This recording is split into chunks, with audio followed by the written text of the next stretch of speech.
Hello les amis, j'espère que vous allez bien. Aujourd'hui, je vais vous lire le chapitre sur mon adolescence. C'est de l'autonomie en dehors du magma familial et de la dépendance dedans.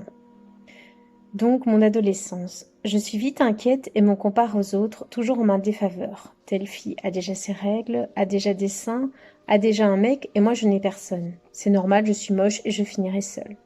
J'ai peur de ne pas voir mes règles ou trop tard, de ne pas voir de petits copains. Je me juge par rapport aux autres. L'école est le centre de mon monde. En première secondaire, je vais dans l'école de mes parents et sans connaître personne, je me fais une amie. Et un jour, sans raison, elle me dit qu'elle a honte de moi, de comment je m'habille, et je suis très blessée et m'éloigne d'elle. Et j'aime secrètement un Italien dans ma classe. Adolescente, ma sœur et moi, on change de coupe et on a enfin un coiffeur pour dames. Et de temps en temps, j'ai un jeans de marque avec Chippy écrit sur la fesse, soit trop grand, soit trop petit. Je me fais une autre amie, on est très proches. Je ne comprends juste pas sa conception de l'origine de la vie qui est très différente de celle vue à l'école. Je vais souvent chez elle et sa famille m'adore et je pars même avec eux en vacances. L'été de mes 14 ans, on était en Grèce et après avoir visité le Péloponnèse, on se repose dans un club et tout à coup mon kayak est emporté. Impossible de faire demi-tour. Heureusement un moniteur le voit et vient me rechercher. N'empêche, l'eau m'a toujours attirée et repoussée. Déjà petite, j'ai failli me noyer dans le sable près de l'eau dans un trou caché. Et en troisième, je prends l'école moins au sérieux et rencontre aussi ma meilleure amie. Enfin, nous sommes très proches et nous nous adorons. J'ai aussi des amis dans mes options. Avec l'une, on fait même un stage découverte d'Euro Disney qui vient d'ouvrir et pour y aller, je suis obligée de prendre ma sœur. Peu à peu, nous partons en vacances, plus loin que la mer du Nord, en Bretagne. Mon papa choisit les vacances avec soin comme il décore la maison. Grâce à l'école, nous allons aux Pays-Bas et en Angleterre dans des familles.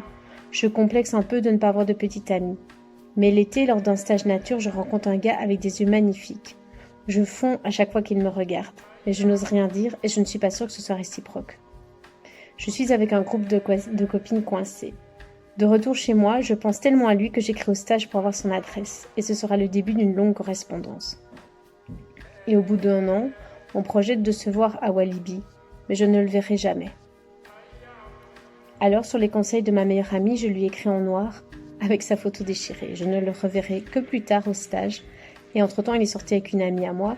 Et quand il fait mine lors du slow de m'embrasser, je lui demande si ce sera sérieux. Et comme il me répond par la négative, je refuse.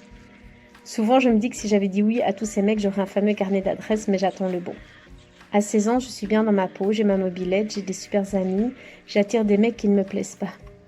Un jour, un mec me demande pour sortir avec moi, je dis oui et nous allons au cinéma conduit par mes parents. Cela dure 1 mois car à un moment je trouve qu'on n'a rien à se dire et je lui pose un lapin, ce qu'il n'apprécie pas. Avec ma meilleure amie, on se voit à l'école, après l'école, le soir on se téléphone, on se fait engueuler et pendant les vacances on se fait des films. On est dans des camps avec des personnes en situation de handicap, on va rencontrer des personnes âgées dans le home, on va au cinéma, on se fait des films. Souvent le lundi soir on accompagne ses parents au cinéma à Bruxelles. On se fait belle, on mange des croque-maison en parcourant les programmes de cinéma. Et puis, on y va avec nos bonbons dans notre salle, espérant nous faire draguer. Un jour d'été, lors de nos éternels papotages, on découvre un mini chaton près d'une ferme et il va me suivre jusque chez moi avec mon vélo. L'été, je fais aussi des stages de marche en forêt et on rencontre des potes du stage kayak.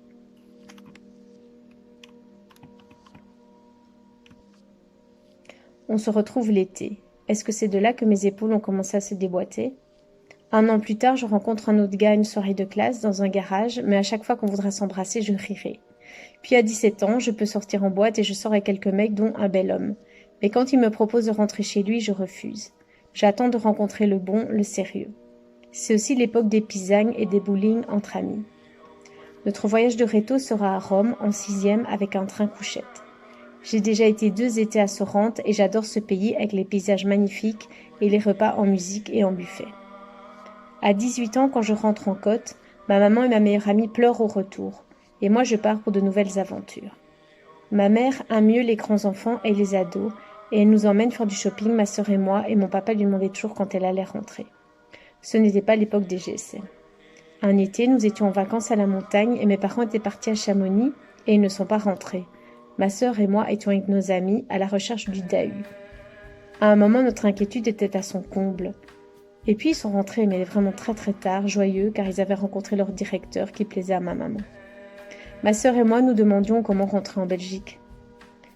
Et mon premier choix de métier, c'était psychologue, mais ma maman me dit qu'autant faire psychiatre. Alors je cache mon envie et tente de me conformer aux parents. Obligée de rentrer dans un moule, je suis obligée d'être universitaire. Ensuite, le chapitre suivant, c'est l'entrée dans le monde adulte, marqué par le fer rouge des parents, ma vie selon l'envie de mes parents. Depuis toute petite, j'entends mon papa dire que je rencontrerai un homme sérieux à l'université. Et ce dictat me conditionne. Je sortirai avec mon premier mec à presque 17 ans. Ce n'est pas faute d'avoir des amoureux. Chaque année, j'élisais un amoureux secret dans mon cœur. Ensuite, j'ai quelques flirts. Une fois à l'université, où je fais finalement psycho. Au fait, lors d'une discussion, alors que je suis inscrite en droit, j'ose dire à mes parents que le droit que j'avais choisi pour aider les autres ne me plaît pas et on m'inscrit dardard en psycho, mon premier choix de métier. Je cache... oui, excusez-moi. Donc, l'idée de la vie en côte m'a fait peur, mais finalement j'adore. En première, la semaine, je fais mes résumés et le soir, je sors.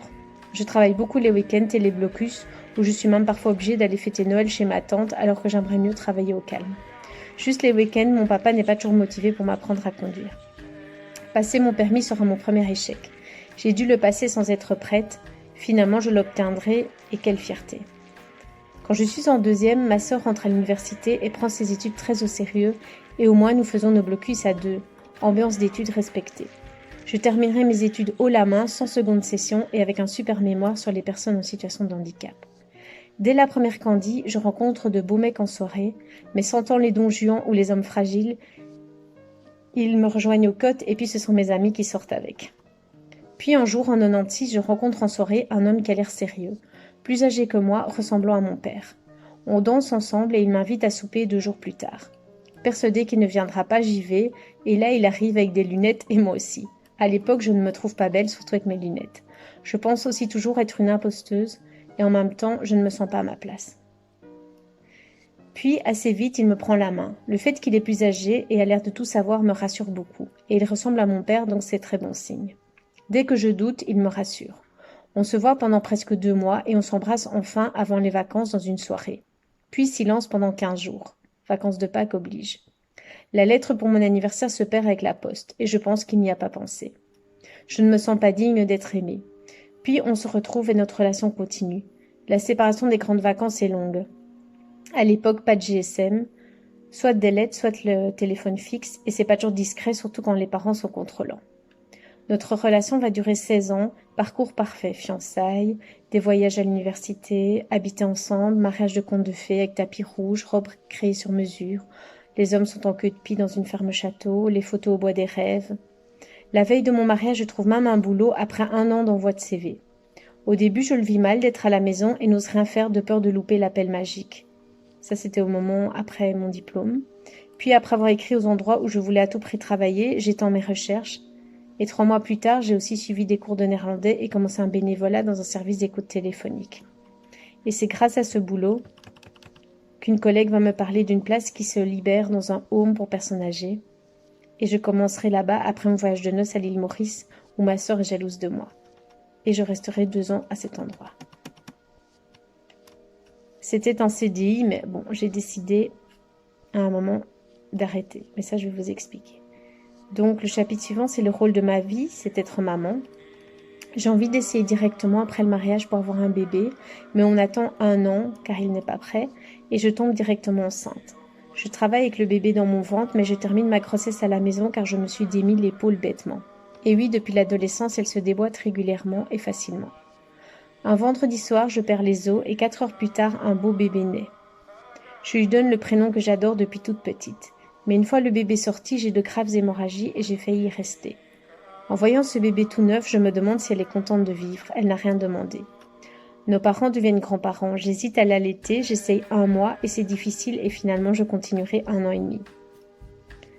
J'ai aussi adoré être enceinte et souvent, comme j'ai dû m'allonger sur la fin de ma grossesse, le chat de l'époque venait sur moi.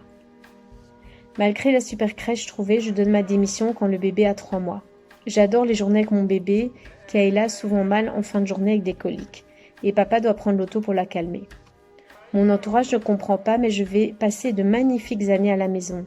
Je suis témoin de tous les événements importants de la vie de bébé et j'en profite pour créer un lieu de rencontre pour les bébés et leurs proches.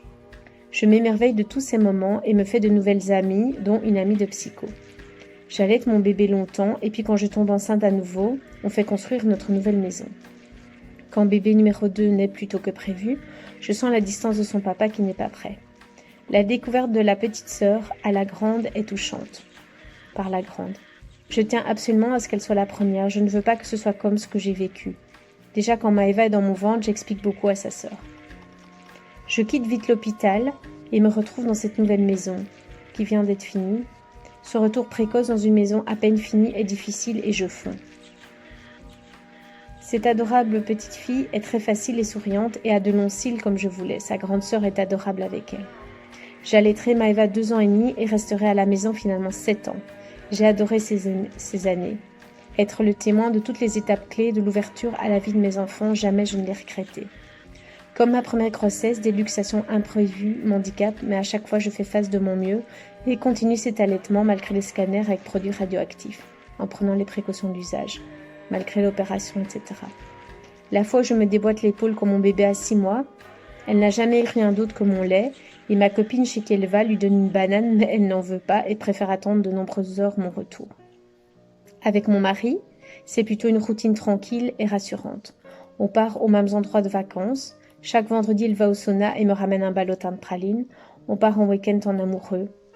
J'ai enfin tout pour être heureuse. Je suis mariée, j'ai une maison, 2 enfants.